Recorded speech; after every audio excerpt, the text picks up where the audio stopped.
move to question time. Senator Hume.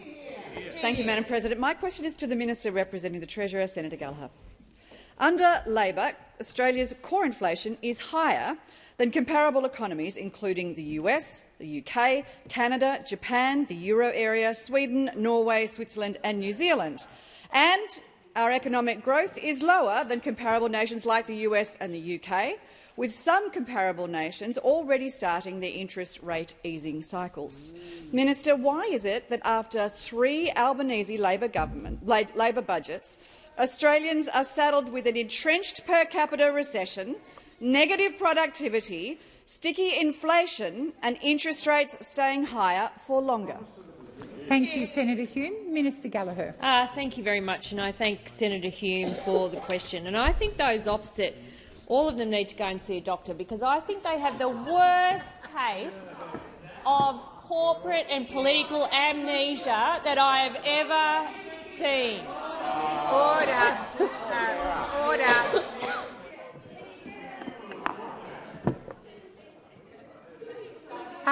Senator Henderson, I'd love to call you. I'm just waiting for your colleagues in particular to recognise that you're standing and to give you the silence you deserve. Thank Senator you, Henderson. President. Point of order on reflecting on all senators on this side. Given it's Dementia Week, given the many implications of what thank you, Senator Henderson. Senator Henderson, there was no particular reference to any particular senators, so thank you, Senator Henderson. Minister Gallagher. Thank you. And I withdraw if it makes question time run smoother. But the point I was making is there seems to be no memory of when they were in government, when inflation in the quarter that they left government was the highest quarter that we've experienced in inflation growth. They also, well, thank you, Senator Birmingham. Okay, so it was lower, right? Okay, so then Senator Hume just drew the comparison of the United States. So do you, Senator Birmingham, accept that inflation peaked higher in the United States? Well, Senator Birmingham shouldn't be disorderly and interject. Well, I think the point that Senator Birmingham made well for me is when you use international comparisons to make a political point, as you've just done, it is important to understand the facts, which is that inflation peaked higher in the United States, and inflation peaked later here and lower here. And that is a good thing, that it peaked lower here, because, of course, when you've got inflation, it hits households, and that's the point. And interest rates were higher in the US than they ever reached here, or they're currently at 4.3%. They were over 5% in the United States. So inflation higher and interest rates higher. So when you draw the international comparison, let's actually be upfront and honest.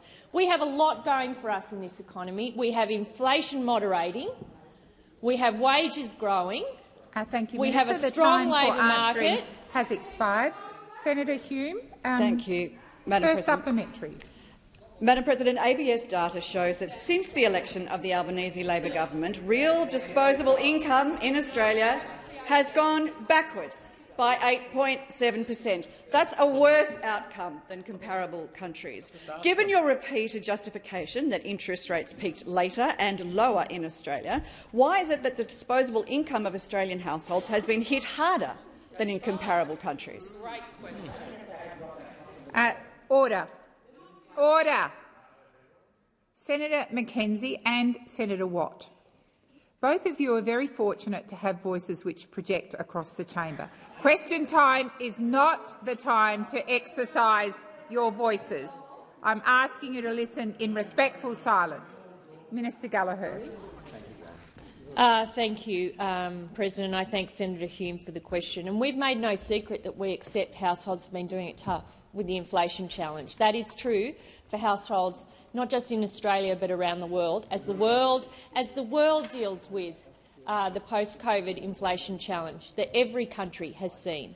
And that is why, Senator Birmingham, we have introduced all of that cost of living support that we could responsibly do without adding to the inflation challenge to help households. So we accept that households are doing tough, which is why cheaper medicines, better access to Medicare, investments in housing, investments in rent relief, investments in energy bill relief, all of that matters.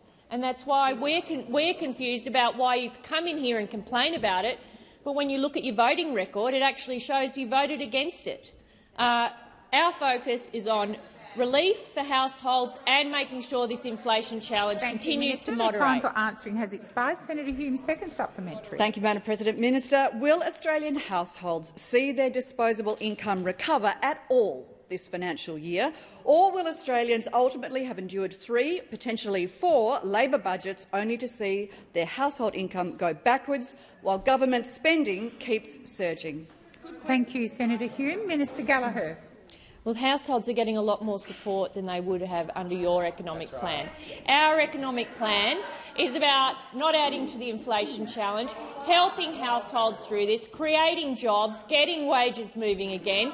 Your economic plan is to cut $315 billion from Commonwealth spending at a time when our economy is hardly growing. That is your economic plan. Our economic plan is working. We've got jobs growth. We've got growth in the economy. We've got wages moving again. We've got cost of living relief flowing through to households, and we're putting down the foundations of growth through our Future Made in Australia plan, which, again, you oppose. So every step that we are putting in place to make sure our economy has the right support for the future is opposed by those opposite. Senator Green. Thank you, President. My question is to the Minister representing the Prime Minister, Senator Wong. Minister, making housing more affordable matters to young Australians, as well as those under pressure from the cost of living. Can the Minister explain how delays to the Albanese Labor government's housing reforms, engineered by Mr Peter Dutton and Mr Bant, will impact the cost of living, particularly for renters and those trying to buy a home of their own? Thank you, Senator Green. Minister Wong. Thank you, President, and thanks to Senator Green for her question, and thank you for your 2-minute statement which went through some recent announcement about more housing in your home state of Queensland in Cairns. Our government's priority is helping all Australians with the cost of living. We've delivered tax cuts for every taxpayer and energy bill relief. And we're delivering cheaper medicines, cheaper groceries, cheaper childcare, fee-free TAFE, HECS relief and more homes, because that is what makes a difference to Australians' cost of living. And this week we've tried to deliver even more homes for 40,000 low and middle income Australians. Labor's Help to Buy plan is action that helps Australians who've worked hard and saved but still can't afford a deposit. But what do these Australians hear from Mr Dutton and the Liberals? Well, it's the same as always. No. No, no, no. Liberals don't want to help Australians with the cost of living. They think that if they make the problem worse, it'll be better for them politically. It'll be better for them politically, which is why they've tried to block every cost of living measure we've introduced, then come in here and complain about cost of living. They've offered no help, no plans for people struggling, just more negativity, and then they cuddle up to the Greens to help push urgent housing reforms down the track. Now, remember, President, these delays were deliberately engineered by Mr Bant's Greens party and Mr Dutton's Liberal party. They were deliberately engineered because they don't care that it means Australians on low and middle incomes now have to wait longer to buy a house. It doesn't affect them, so it doesn't matter to them. Mr Dutton and the Liberals created the housing crisis. The Albanese government is trying to fix it, and the Liberals and the Greens are deliberately getting in the way. Thank you, Minister. Senator McKenzie, can you stop deliberately shouting across the chamber? If you can't listen in Senator McKenzie, if you can't listen in silence, I invite you to leave the chamber. Senator Green. Minister, the Community Housing Industry Association has welcomed the Albanese Labor government's first round of funding for social and affordable housing under the Housing Australia Future Fund. Chia CEO Wendy Hayhurst said, "It's heartening to see the Commonwealth taking decisive action to address Australia's housing crisis." And today, the Prime Minister announced even more social and affordable housing in far north Queensland. Can the minister detail that announcement and explain the Albanese Labor government's plans to further boost social and affordable housing? Time for answering has expired. Minister Wong. Thank you, Senator Green. And it says a lot about when those who work at the coalface of homelessness and domestic violence services support Labor's housing plans, but the Liberal Party and the Greens political party do not. Those on the front lines know that the problems that the Liberal government created over 9 years can't be fixed overnight. And as Ms Hayhurst has said, when you're tackling a housing crisis that has been decades in the making, the key is to show long-term commitment. Long-term commitment and to steadily make inroads, and that is what our government is doing. As Senator Green said, the Prime Minister was in Cairns this morning, unlocking even more social and affordable housing. This is Queensland's biggest ever social and affordable housing project with 490 homes. The biggest ever social and affordable housing project with 490 homes. So they don't like it. They don't like more social and affordable housing in this country, including Thank you, Minister. in the time Cairns. for answering has expired. Senator Green, second supplementary.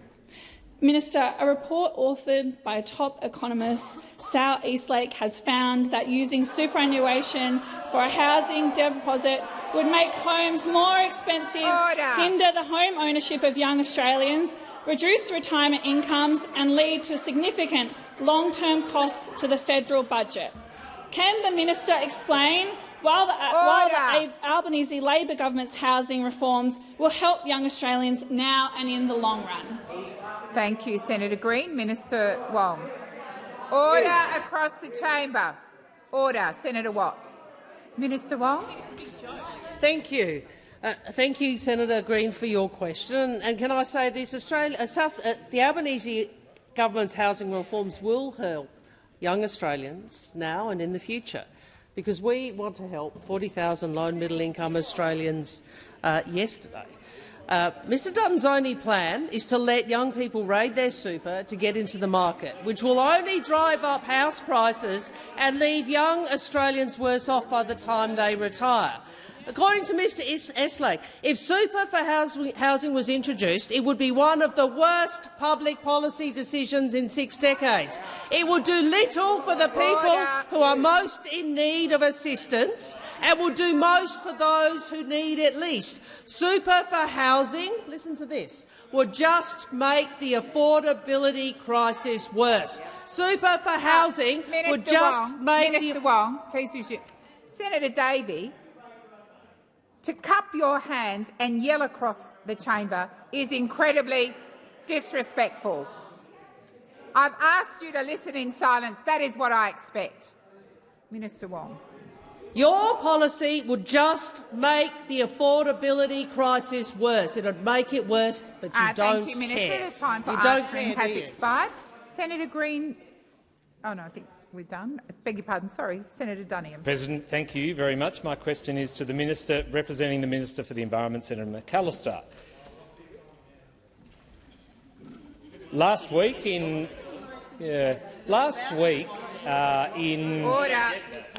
Order. So they don't find it interesting. Well, last week in answer to a question relating to McPhillamys gold mine, you said the minister made her decision out of deference to the law. Given you claim the law is the reason for this job-destroying decision, will you change the law so it never happens again? Yes or no? Thank you, Senator Duniam. Minister McAllister. Well, thanks, President. We're back on this subject again. I have been clear on behalf of the minister that the minister does apply the law assiduously when decisions are put before her. And it's a different approach to the approach that's been advocated by those opposite, who, over the course of the last couple of weeks, have essentially advocated that projects they like should be approved and projects they don't like should be rejected, it's not your question, based on who the applicant is and based on the technology that the applicant or the proponent is bringing forward. Well, that is not the approach taken by the government. Incidentally, it's not dissimilar to what we get from down the other end of the chamber, because we get a very similar kind of proposal from the Australian Greens, who routinely come into this chamber and demand that the minister reject this proposal or that proposal. None of this is in the national interest.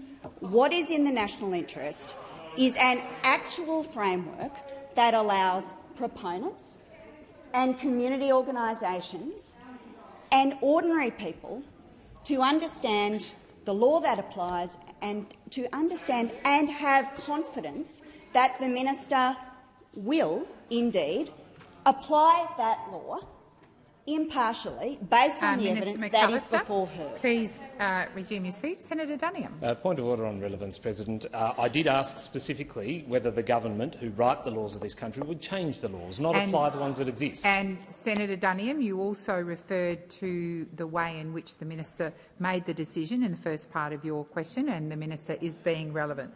Minister McAllister, please continue. Thanks, President. Well, the senator asks about law reform, and I had understood that there was a consensus across this chamber that law reform in relation to cultural heritage was required. After the Juukan Gorge disaster, all parties, including the Liberal Party, as I understood, undertook to reform these laws. Indeed, Ms Lee was one of the people who made numerous public comments about this. This law reform process is underway, and the reform processes for these laws and others in this area are ones we would hope you would support. Senator Duniam, first supplementary. Thank you, President. I refer the minister to an answer she gave in November of 2023 relating to the salmon industry being under threat by this government because, as the minister said, this review into that industry was required by law. Given this review could destroy 5,000 jobs and that entire industry, will you commit to changing these laws so it never happens again? Yes or no? Thank you, Senator Duniam. Minister McAllister. Thank you very much, President. Well, I think as senators in this chamber understand, the minister has been required by law to undertake a reconsideration of the arrangements for salmon farming in Macquarie Harbour. And she's been very clear about her obligations under the law to do so. This is not a review that was initiated by the government, but it is a review that is required under the law. And again, in this chamber, we have one group of people saying the minister should make a decision based on their preferences. On this side of the chamber, we have another group of senators asserting that the minister should make decisions based on their preferences. Well, again, the minister will apply the law.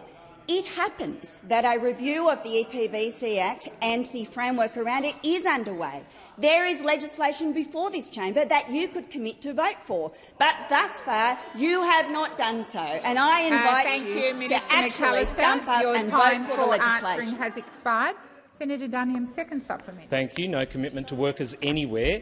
Given the minister has now said twice that the law is the law and refused to change the laws in a way that ensures we end uncertainty for investors, the community and workers, how can Australians anywhere have any faith this Labor government will ever put regional jobs ahead of Green votes in Sydney and Melbourne? Thank you, Senator. Waiting for silence. Minister, Senator Whish-Wilson, I've just called for silence. That applies to you. Minister McAllister.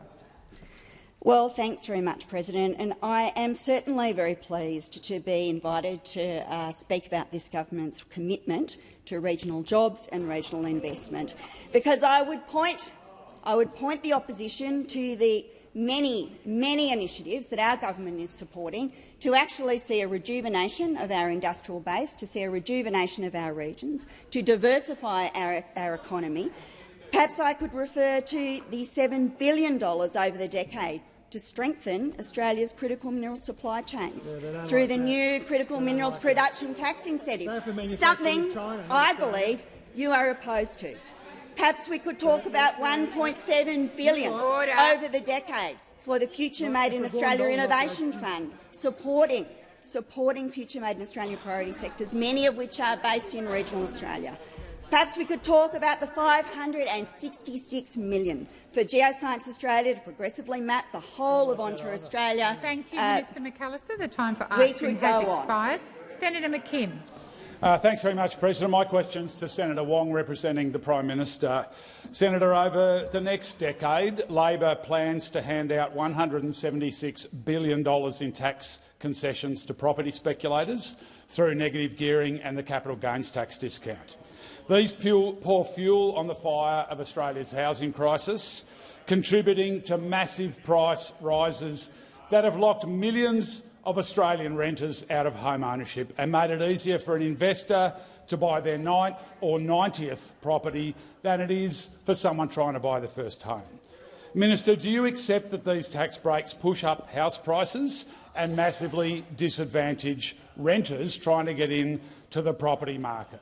Why won't Labor negotiate with the Greens to curtail these tax handouts so more people can afford a home, rather than taking a bulldozer approach on your Help to Buy bill legislation, which will only make matters worse? Thank you, Senator McKim. Order. Senator Ayres, order. Minister Wong. No, I'm calm. I haven't had much sleep, so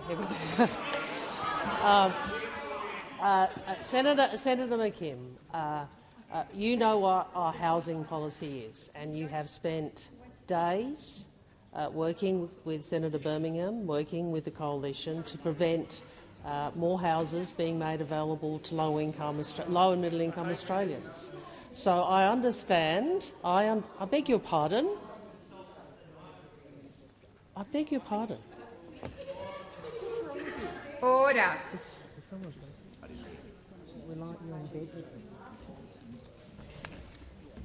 President. Oh, just a moment. Let me call you. So, Senator Watt. President, I'd ask that Senator Henderson withdraw the remarks that she just made across the chamber. She knows very well what she just said. Thank you. And just a moment, Senator Wong. I would just urge all senators to be mindful. One, it's your responsibility to control your behaviour in this place. It is your responsibility to control what you say and what you don't say. I'm asking you to be mindful of that. We should not have to be seeking withdrawals for comments that are unparliamentary. Minister Wong, please continue. Thank you. What I was saying, Senator McKim, you and your party have spent days in this place ensuring that we could not even bring the legislation to a vote. And you know why you didn't want it to come to a vote? Because you were embarrassed. You were embarrassed. Order. You are embarrassed. You are embarrassed, and we went through all these shenanigans in this place, including what we saw the other day, because you wanted to avoid a vote, because you are embarrassed, because you know you are voting against 40,000 houses for low and middle income Australians. And now you ask a question about your demands and some attempt to try and tell people that actually we didn't vote with Mr Dutton and the Coalition to ensure Labor couldn't deliver 40,000 houses to low and middle income Australians. You interject on me because you don't like the truth. The truth is you have been working with them to prevent us implementing our policy. And now you come in here and you bleat about the fact that we haven't adopted your policy. I mean, really. The fact is you're working with the Coalition to stop houses being built. That is the truth, and you should be ashamed. Thank you, Ministers. Senator McKim. Thanks, President. We're very proud of trying to stop you making the housing crisis worse, Senator. But earlier this year, Senator McKim.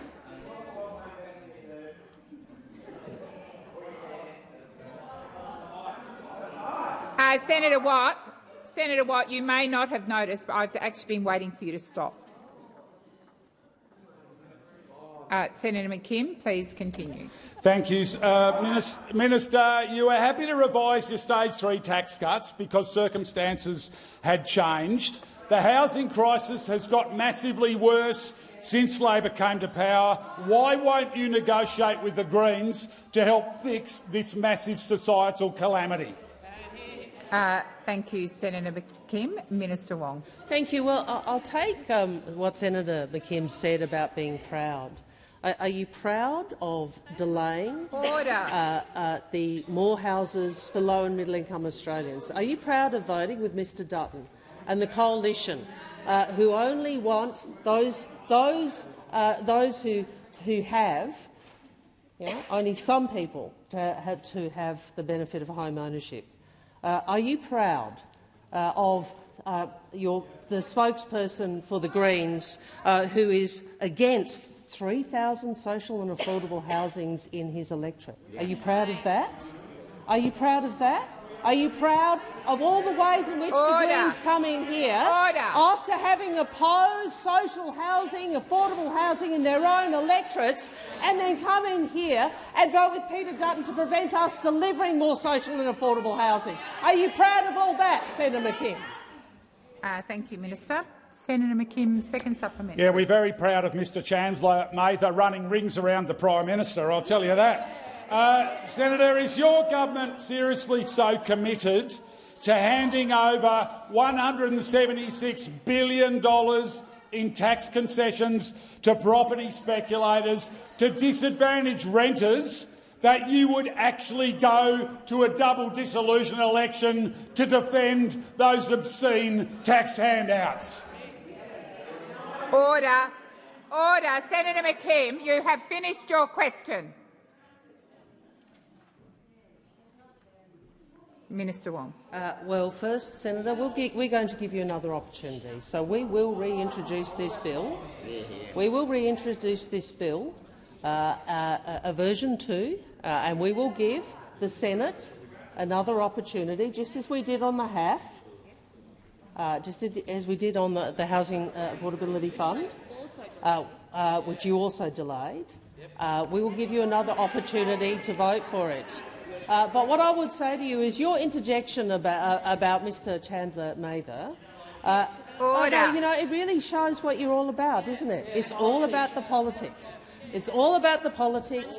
It's all about his profile. It's all about him building his brand. We're about building houses. You're about building your brand. We're about building houses.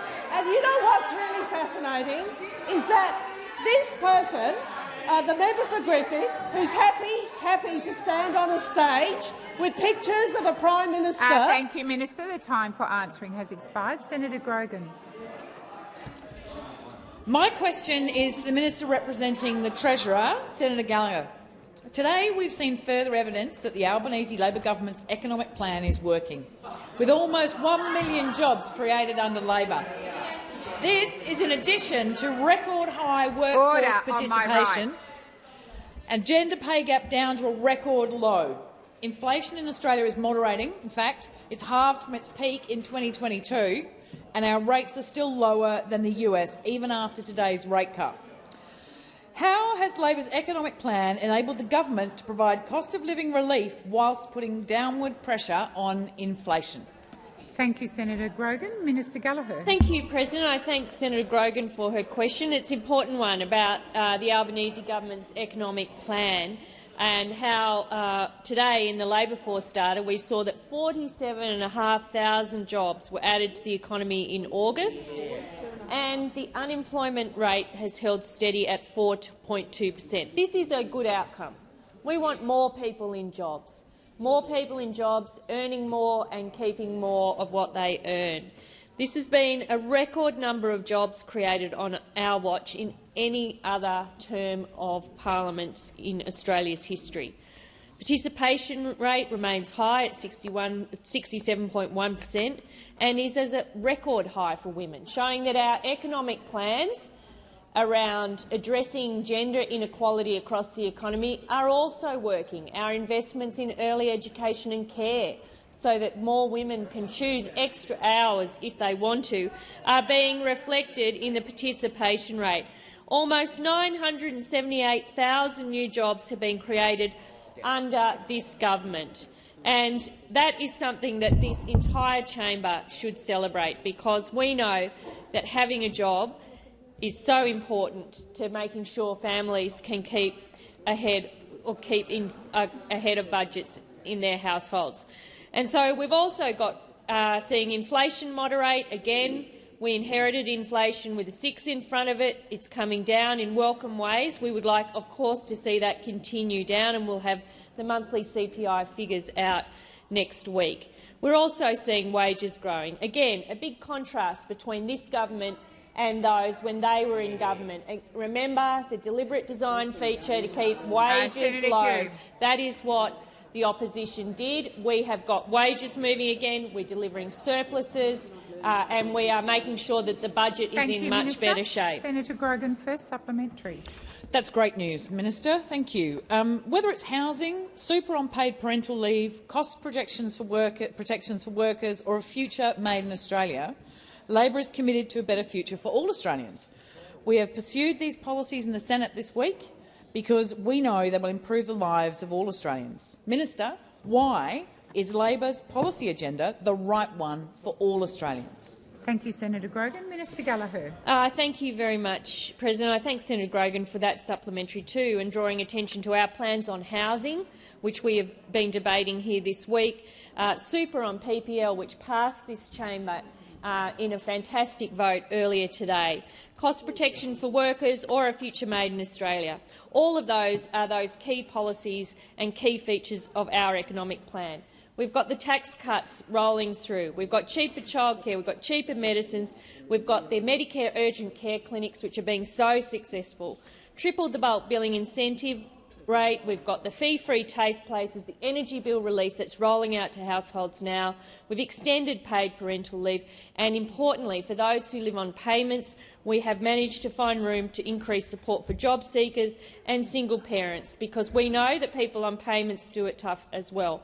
This is part of our carefully calibrated economic plan, and it is working in the interests of all Australians. Thank you, Minister. Senator Grogan, second supplementary. Thank you. This week in the Senate, the Albanese Labor government has been pushing back against the blockers. We want Australians to be homeowners. We want Australians to get super paid on their parental leave.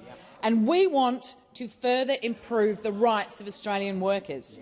And we want a future made in Australia. What are the roadblocks that the government is facing in delivering our policy agenda? Thank you, Senator Grogan. Minister Gallagher. Thank you, President. Thank you, Senator Grogan. Well, the roadblocks are there and they're around there. Just stops where Senator Faruqi is. They're the blockers. They're the blockers. They're the ones that have voted. They are the ones that have voted to block a very sensible Help to Buy housing program that would get 40,000 people out of renting and into home ownership. That was the reform that the Senate voted to delay this week, and it is a real shame. And I think the thing about the Senate-only week is that people have been able to see the Senate taking part in that block. They've been seeing the very unhealthy alliance, the legislative hugging that's been going on from the Greens, the National Party and the Liberal Party to block a sensible housing policy. A Help to Buy to hit 40,000 people into home ownership, and this Senate voted to delay it. Senator Tyrrell. My question is for Senator Watt, representing the Minister for Education. Teach for Australia is one of two programs under the High Achieving Teachers program, funded by the Australian Government to place high-quality teachers in disadvantaged schools facing workforce shortages. An evaluation of the Teach for Australia program in 2017 found participants became high-quality teachers, delivered the skills schools needed, and a majority stayed teaching at the schools for 2 years after their placement. Teach for Australia is currently funded in small blocks. I reckon a program like this would benefit from more certainty. Does the government support longer-term funding periods for Teach for Australia and similar programs? Thank you, Senator Tyrrell. Minister Watt. Thanks, President, and thanks, Senator Tyrrell. I particularly want to thank you on behalf of my family, most of whom are teachers or have been teachers. And I think we all— are you questioning something, Senator Hughes? Minister Watt, please continue. And I think we all understand the incredibly valuable role that teachers play in our community, educating younger people in school environments and preparing them for the future. I'm happy to seek some advice I'm happy to seek some advice, Senator Tyrrell, on the specific question about the Teach for Australia program and the government's intentions for that. Senator Henderson, Minister Watt, please resume your seat. Minister Watt, resume your seat. Senator Henderson, just cut the running dialogue. Senator Henderson, you're not in a debate with me. I've asked you to be silent. That is what I expect. Minister Watt, please continue. They don't like being over there, President. So I understand you being a bit tetchy. Minister Watt. Minister Wong. Order. Senator Cash. I have a minister on her feet. Well, Minister point of Wong. order. Senator Henderson, who has been unable to stop interjecting for most of question time, you asked her not to. The minister stood and she immediately started again. Immediately. And I really would ask her, could we at least have a few seconds between interjections? Thank you. Minister Wong. Senator Henderson. On the point of order, and in my defence, Senator Watt actually interjected in the last interjection. Senator Henderson, please resume your seat. Senator Henderson, that is not a point of order. I do remind senators, as you are all well aware, if you make an interjection, the minister is well within his or her rights to respond to it. If you don't want to be called out, keep silent. Minister Watt, please continue. Thank you, President. So, as I was saying, Senator Tyrrell, I'll seek some further information for you from Minister Clare about the specific program you're referring to, but I might just quickly take the opportunity to give you some further information about the work the government is doing in relation to the teacher workforce generally. We do acknowledge there is a teacher shortage in Australia, and it is 10 years in the making. Too few people have been becoming teachers, and too many have been leaving. In December 2022, Education Ministers agreed to the National Teacher Workforce Action Plan, which sets out a clear pathway to address teacher workforce shortages. And for the first time, the Commonwealth, state and territory governments are working together to tackle this issue. A novel concept, I understand, for people opposite, working together with state and territory governments.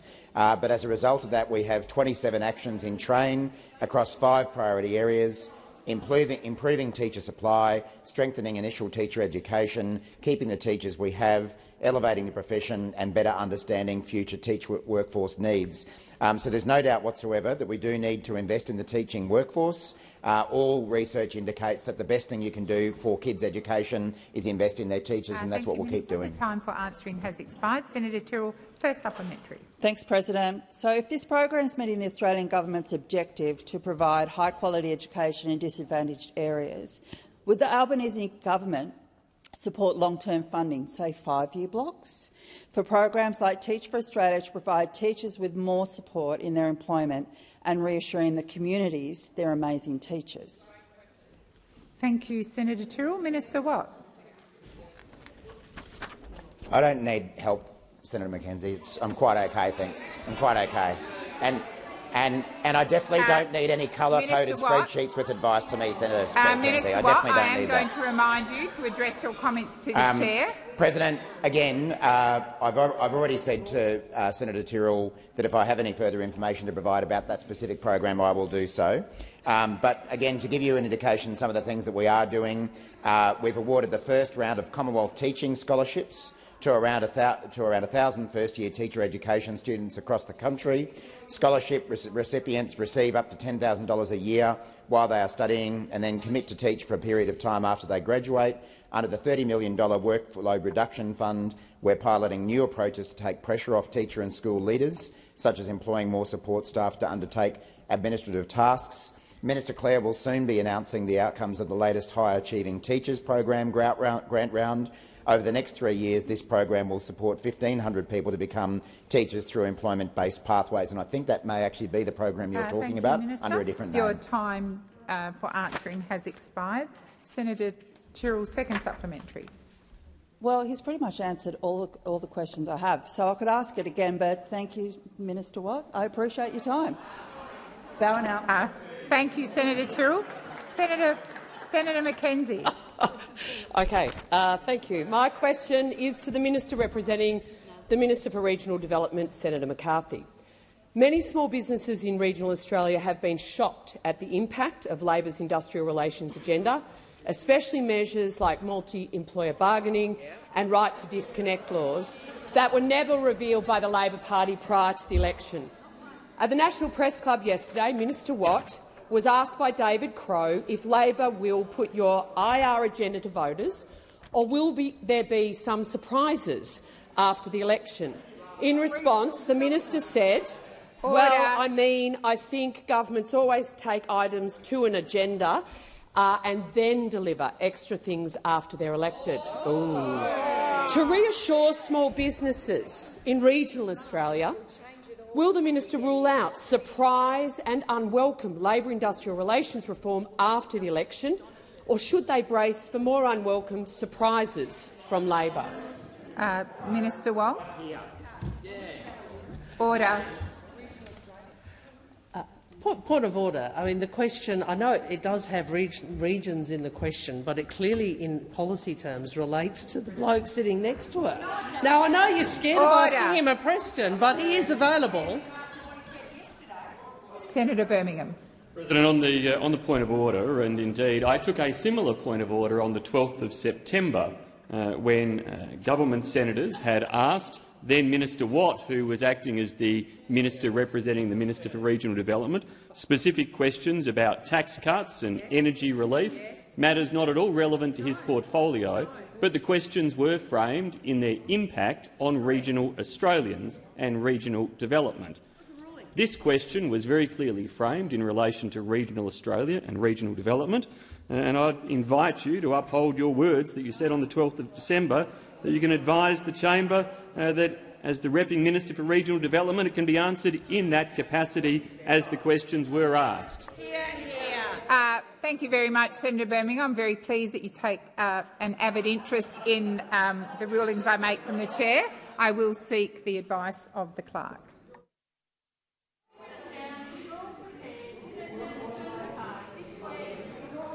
And I will give similar advice that I will invite the minister to answer the question to the extent that it relates to regional Australia and that part of your portfolio, or the portfolio you're representing.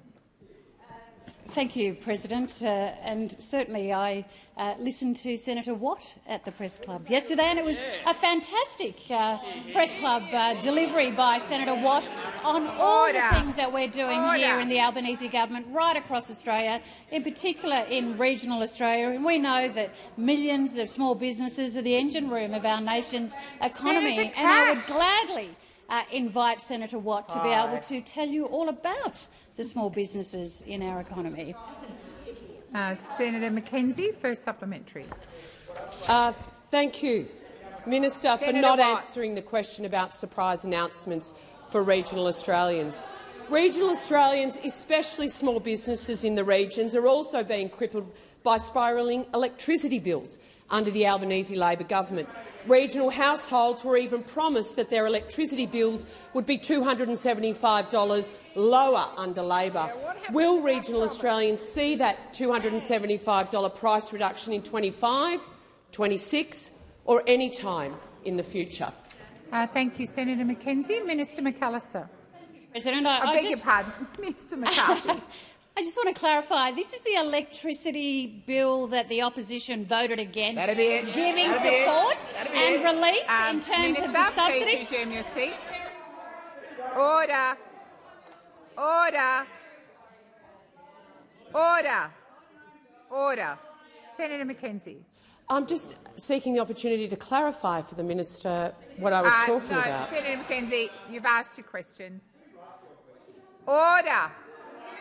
Order! Order! Senator Cash, I've called and called you. Come to order or leave the chamber. Order. Senator Ayres. And just a moment, Minister. Senator Colbeck, equally, I've called your name a number of times. If you can't stop yourself interjecting, and it is your responsibility, not mine, then please leave the chamber. Minister McCarthy.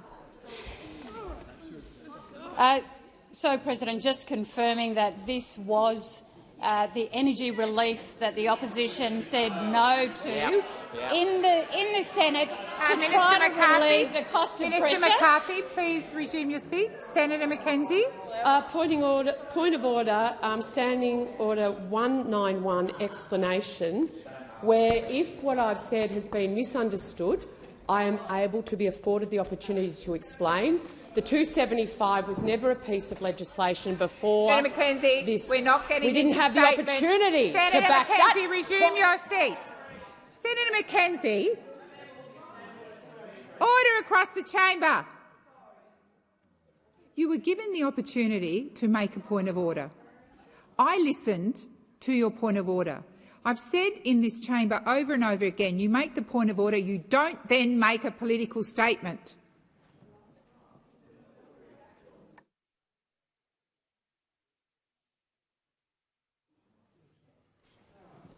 I think we're very clear, Senator McKenzie, that the minister is using it as a rhetorical device, but I will continue to listen carefully to her answer. Minister McCarthy.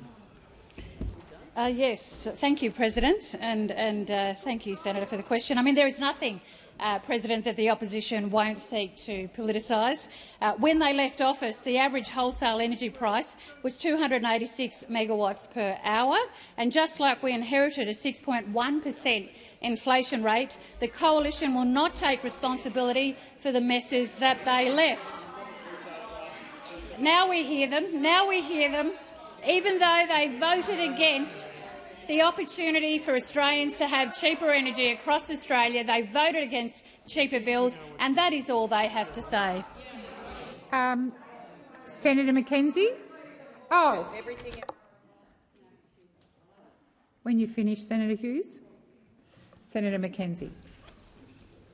Regional Australians are being smashed by high inflation, high electricity bills, productivity-crushing industrial relations reforms and the growing rejection of major job-creating developments, including mines in regional Australia. Just how many regional Australians are losing their businesses or homes because of Labor's woeful economic management, Minister? Thank you, Senator McKenzie. Minister McCarthy. Thank you, President. Well, I stood in the Senate here yesterday and spoke about the $4 billion that is going into regional and remote areas of the Northern Territory, 270 houses per year. Senator McKenzie. 1,200 over. Minister, please resume your seat. Minister Wong. Well, Senator McKenzie, manage to just be quiet for a bit. The running dialogue at full voice is incredibly disrespectful to me in particular, as I have called you to order over and over and over again. Minister McCarthy, please continue. Thank you, President. So our focus is on regional and remote Australia, as it is for all Australians, in the cities as well. Our government is for all Australians, including remote and regional Australia. Thank you. Senator Rennick. My question is to the Minister representing the Treasurer, Senator Gallagher. ATO figures show that the median superannuation balance for males aged 60 to 64 is $211,000 and for women $158,000, below the pension asset threshold of $314,000. This means over 50% of people about to retire will still receive a full pension, the same percentage of retirees when superannuation began in 1992. Superannuation tax concessions cost the budget $50 billion a year plus $30 billion in fees. Yet most of these concessions and fees go to the upper 30% of income earners. The pension funds 70% of retirees at a cost of $54 billion. Why does the Albanese Labor government believe that superannuation can provide a good retirement for low-income earners when it clearly isn't achieving that goal? Thank you, Senator Rennick. Minister Gallagher. Thank you, President. I thank Senator Rennick for the question. I hadn't expected that question from you, Senator Rennick, but we are strong supporters of superannuation, but at the same time we recognise that for the aged pension is an important social safety net, and that at times people will rely completely on the aged pension, or they will have a mix of aged pension with some superannuation in their retirement years. And as the superannuation system matures, we expect more people will benefit from higher incomes in retirement through the superannuation system. But we also acknowledge that the age pension is there as that social safety net. Obviously, we are big supporters of super, and increasing the superannuation threshold is part of that. But we have some legislation in this chamber now to I guess, decrease some of the concessionality for high balance super accounts, still highly concessional in the taxation system, but less concessional. And we would like that legislation progressed in the first instance. But we certainly strongly support the superannuation system. The concessions that are around it for a reason, and we accept also that the aged pension will be an important social safety net for those on low incomes, even if they supplement it somewhat with their superannuation balance. Senator Rennick, first supplementary. On average, men will retire with approximately 35% more superannuation than women, as many women choose to stay home for some of their career to raise their children. Wouldn't it make more sense to reduce superannuation tax concessions and instead lift the pension and cut tax on low-income earners so that they and stay-at-home parents can live a better life in retirement? Thank you, Senator Rennick. Minister Gallagher. Thank you, Senator Rennick, and I thank you for the question on women and super, and it is really important, and I'm happy to have further discussions with you about what we can do to make it a fairer and better system for women. Obviously, the passage of the paid parental leave or super on PPL bill that passed this place this morning is an important step, as is increasing wages in those highly feminised industries like aged care and early education and care, and for workers on the minimum wage, because those wage increases will actually flow through and contribute to higher superannuation balances as well. But I am open to further discussions. Indeed, I met this morning with Hester, whose membership is 80% women, about improvements that can be made for women's superannuation. Because you're right, women on average retire with 25% less super. Women who are older are more economically vulnerable, and we are looking at ways to strengthen that. Thank you, Minister. Senator Rennick, second supplementary. Capitalism only occurs when people manage their own capital. This excludes politicians, corporate executives and superannuation funds who manage other people's money. However, politicians and corporate boards are at least elected by taxpayers and shareholders. Do the boards of superannuation funds have to be elected by their members? If not, why not? Shouldn't members get a say in who manages their money? Thank you, Senator Rennick. Minister Gallagher. Thank you. Well, the superannuation legislation is clear around the governance arrangements for superannuation funds, and they are accountable to their members, and they must act in the best interest of their members. I mean, that is a requirement of the legislation. So there are very tight laws and governance arrangements through APRA that are there precisely for that reason. I mean, members of superannuation funds are not often the most engaged members with what's happening with their accounts. We would like to see more engagement, of course, with people's superannuation arrangements, but the reality is, certainly for large periods of people's careers, they're not, and therefore the laws and regulations and oversight of that industry is really important. And I think the balance between APRA, the superannuation legislation and all of the other accountability mechanisms ensure the best interests of members are paramount. Thank you, Minister. Senator Thorpe. President, my question is for the Minister for Indigenous Australians, Minister McCarthy. Minister, you've stated that one of your priorities is to stop politicians using First Peoples as a political football. Your government said it is committed to truth-telling. If we want to talk about truth, let's talk about how over 98% of First People in this country have been wiped out in less than 300 years. There have been over 500 documented massacres, and our children are still being removed and locked up at growing rates. Minister, do you acknowledge that since colonisation, governments have implemented genocidal policies against First Peoples? Thank you, Senator Thorpe. Minister McCarthy. Thank you, President, and thank you, Senator Thorpe, for the question. I think it's probably my first question from you as Minister. What I will say is that the history of this, first at question time, you've had plenty in estimates. There's no doubt about that, and I'm sure there'll be more to come. But certainly the history of this country is fraught with policies that have impacted very negatively the lives of First Nations people, whether it's to do with the stolen generations now in terms of the high rates of removals from the 1800s right up to the 1970s. What this government has done has redressed those issues in trying to work with the stolen generations reparations. Minister McCarthy, please resume your seat. Senator Thorpe.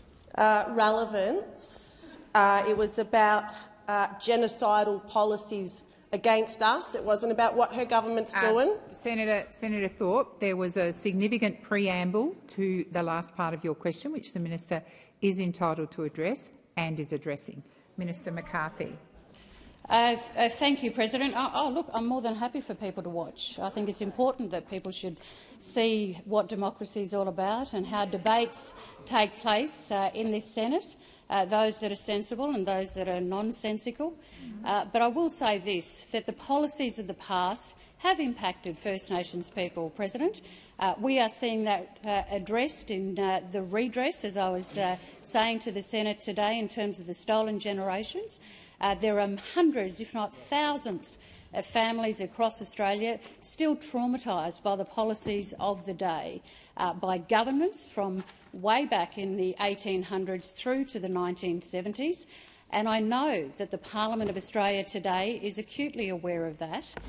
Was it the right thing to do? Please resume your seat. Senator Thorpe. Point of order, relevance. The minister is being directly relevant to your question, Senator Thorpe. Please resume your seat.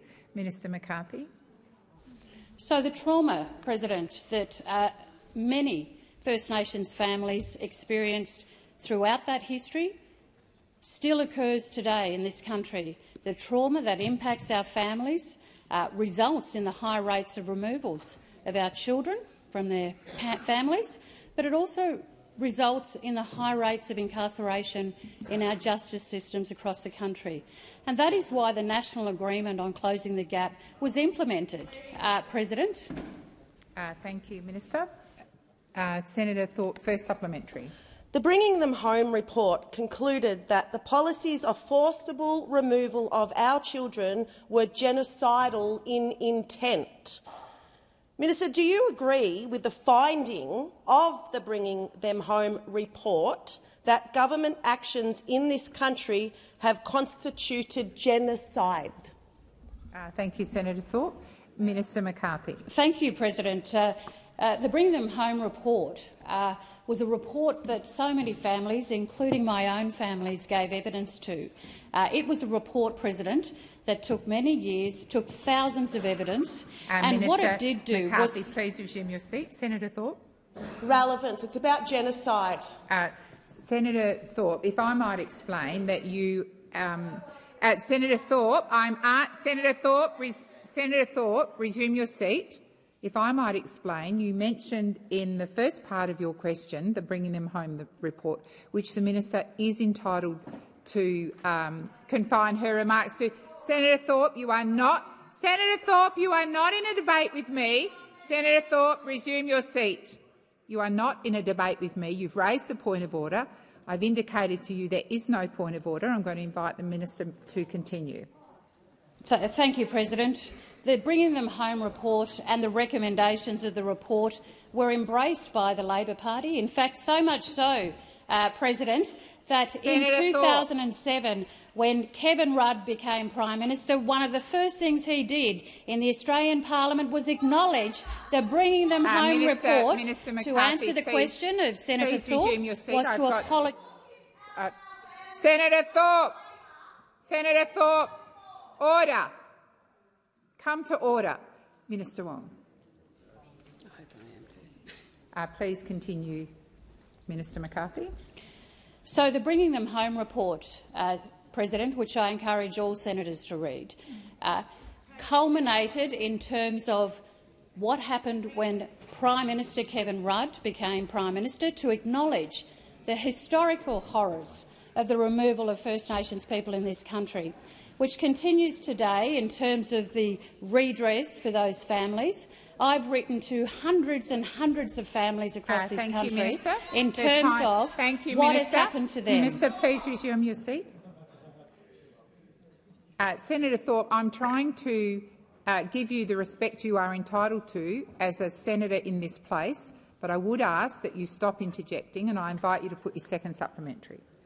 Well, thank you, President.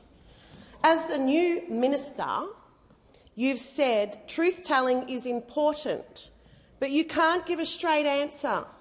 When will you show some leadership and hold your own government to account for the ongoing, slow and sophisticated eradication of our people, our children, our culture, or will you just continue to use the approved talking points that protect your colonial masters? Thank you, Senator Thorpe. Minister McCarthy. Order, Senator Giacone. Senator Thorpe is entitled to ask a question. You may not agree with it, but she is entitled, like every senator in this place, and you will listen in respectful silence.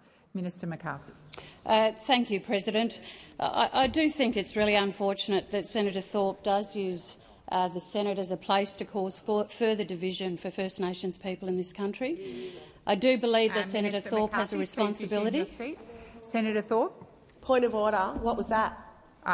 Senator Thorpe, that's not a point of order. Please, Senator Thorpe, please resume your seat.